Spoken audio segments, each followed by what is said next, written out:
জামাতে ইসলামের বিভিন্ন পর্যায়ের লোকজন এখানে এসে জড়ো হয়ে বিভিন্ন বিশৃঙ্খলা তৈরি করছে। উনি কি জগন্নাথের স্টুডেন্ট, রানিং ভোটার? তো উনি হচ্ছে নিজে বহিরাগত ক্যাম্পাসের বাইরের স্টুডেন্ট।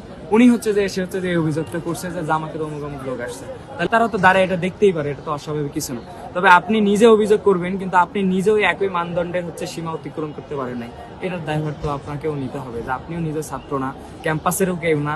আপনি এসেছে এখানে হচ্ছে যে দলবল নিয়ে শোডাউন দিয়ে যাচ্ছেন, তো এটার দায়ভার আপনি আগে নেন, তারপর হচ্ছে অপরকে অভিযোগ করেন। আমরা তো আশাবাদী যে কোনো কিছু না হোক, কিন্তু আসলে শঙ্কার জায়গা থেকেই যায়।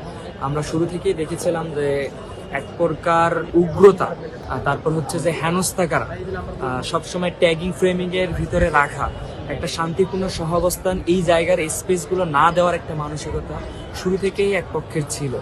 এখন তারা সহজে কোনো কিছু শিক্ষার্থীদের ম্যান্ডেটটা মেনে নিতে পারবে কি না, এটা হচ্ছে যে বোধগম্যের বিষয়। তবে আমরা চাইবো যে আসলে তারা যাতে জিনিসটা খুব সহজেই মেনে নেয়, যারাই বিজয়ী হোক না কেন তাদের পাশে এসে সহযোগিতার হাত বাড়িয়ে দেয়। নয়তো বা অপর একটা মেশিন নষ্ট, নয়তো বা দুইটাই নষ্ট। যদি নষ্ট হয় প্রথম দায়ভারটা হচ্ছে বিশ্ববিদ্যালয়ের যারা প্রশাসন আইটি অপারেটর হিসেবে দায়িত্বরত ছিল তাদের দায়ভার, তো এটার দায়ভার তাদের নেওয়া উচিত। আর দ্বিতীয়ত হচ্ছে যে ওই আইটি ফার্মদের, ওই আইটি সেলদেরই যারা হচ্ছে যে এই টেকনিশিয়ানরা, এর আগে যে রেজাল্টটা নির্ভুল আসছিল সেই রেজাল্টটা গতকালকে কেন ভুল আসছে।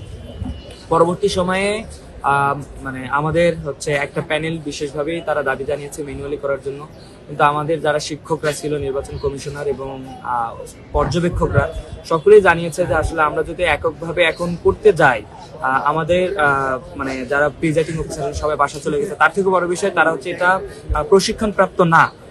আর হচ্ছে যে মানুষ হিসাবে সারাদিন অক্লান্ত পরিশ্রমকে এখন যদি তাদেরকে আমি হচ্ছে ম্যানুয়ালি গণনা করার জন্য ডাকি, তাহলে ভুলার সম্ভাবনা অনেক বেশি।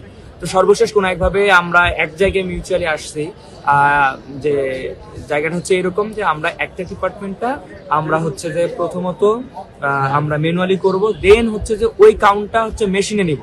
মেশিনের পর যেই মেশিনটা অ্যাকুরেট দিবে সেই মেশিনটাকে বেস ধরে ধরে আমরা হচ্ছে যে পরবর্তী রেজাল্টগুলো দিব। তবে কোনো প্রার্থী, কোনো পোলিং এজেন্ট বা হচ্ছে প্রত্যেকটা সেন্টারে আমরা হচ্ছে যে মাঝখানে তাদের ইচ্ছা মতো বা প্রিজাইডিং অফিসার মতো মাঝখানে যে কোনো একটা ব্যালট নিয়ে তারা হচ্ছে যে ম্যানুয়ালি কাউন্ট করে আবার রিচেক করবে। তো এটাতে আসলে সর্বসম্মতিক্রমে আমরা একমত হয়েছি। এখন পর্যন্ত আমরা সেটার উপরে